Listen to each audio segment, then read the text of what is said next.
Alam nyo ba may viral ngayon na issue tungkol sa isang nawalan ng pera sa kanyang bank account because of unauthorized use or identity theft.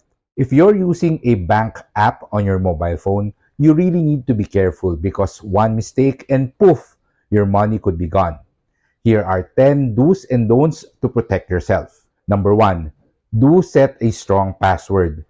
Don't use your birthday. Make it hard to guess. Number 2, always turn on two-factor authentication and never share your one-time PINs or OTP.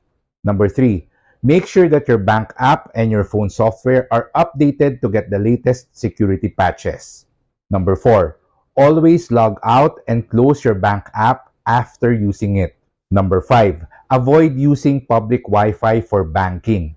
Free Wi-Fi also means free access for hackers. Number 6, do not disclose personal details via calls, emails, or messages.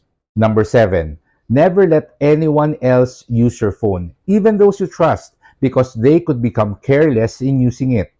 Number 8, think of your phone like your wallet, so protect it. Don't just give your wallet to someone. Number 9, never click random and unknown texts or email links that you receive. And number 10, don't ignore your phone notifications. If you see a suspicious notification, such as a message for an unknown transaction, take action immediately. Change your password and call your bank right away. And that's it. Follow these do's and don'ts so that your money will stay safe always.